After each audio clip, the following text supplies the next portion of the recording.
መጽሐፈ ሄኖክ ምንድነው ብትባል ምንድነው የምትለው? ቅኔ ነው አጭሩ። ትልቁ ሚስጥር ቅኔ ነው።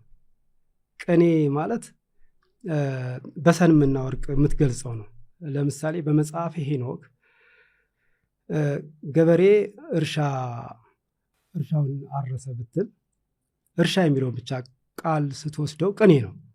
እርሻ ማለት አንድም ያንን ክፉ በደል ክፉ ዘመን እርሹ ነው እንድትረሳው ነው።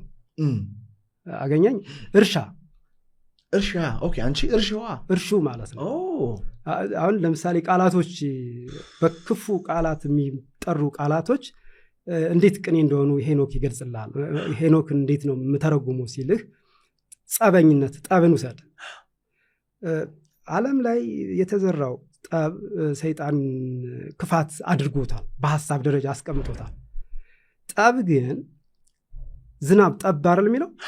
በምን ቋንቋ ተተረጉሟል? የምትሰማውን ድምፅ ስትሰማው ጠብ አይደል የሚሰማህ? እስቲ ሄር አድርገው ጠባል ጠብ የሚለው ድምፅ ራሱ ስትሰማው አንተ ስትናገረውና ስትሰማው ምንድነው ልዩነቱ?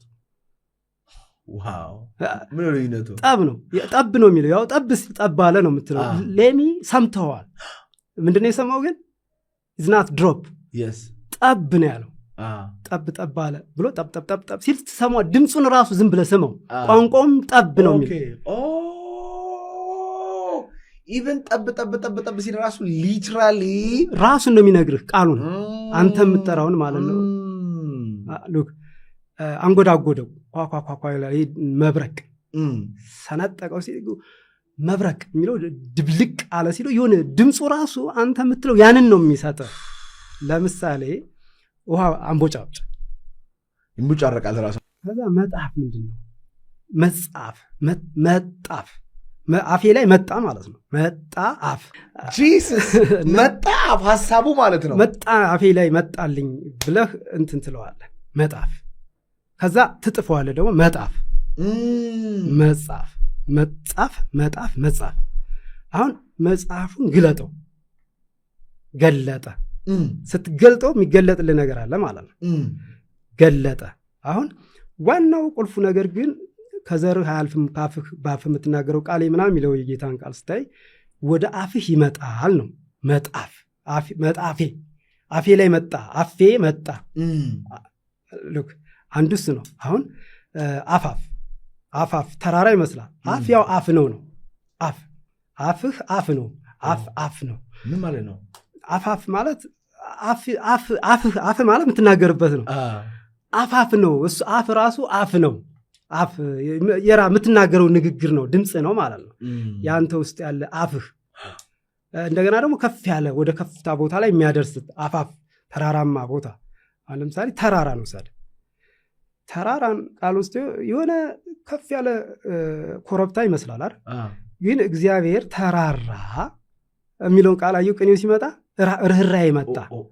ተራራ እግዚአብሔር ተራራ ርህራሄን አመጣ። ራራ መራራት ላይክ ይቅር ባይነት። ተራራው ጋር ለምን እንደዛ ሊሆን ይችላል? አሁን ቅኔ ያልኩ እኮ ለዛ ነው። ተራራ የሚለው መራራት ርህራሄ እግዚአብሔር ሲቅር ብሎ ሲራራልህ የሚለውን ቃል ወሰደው።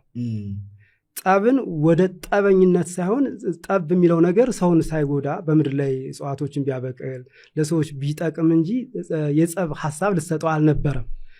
ለምሳሌ ጭቃን ስትወስድ ጭቅጭቅ ነው የሚለው ዝናቡ ዘንቦ ጭቅ የሚለው ግን በሰዎች አስተሳሰብ ምን ውስጥ ገብቷል? ጭቅጭቅ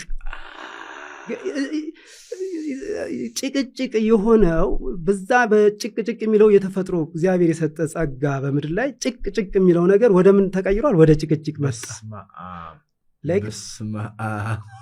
ሰዎች በጥንት ዘመን ልብሳቸውን ሲያጥቡ ጭፍ አድርገው የሚያጥቡት እሱን ወደ የተወሰደው ጭፍጭፍ አድርገው ሰይጣን ማለት ነው።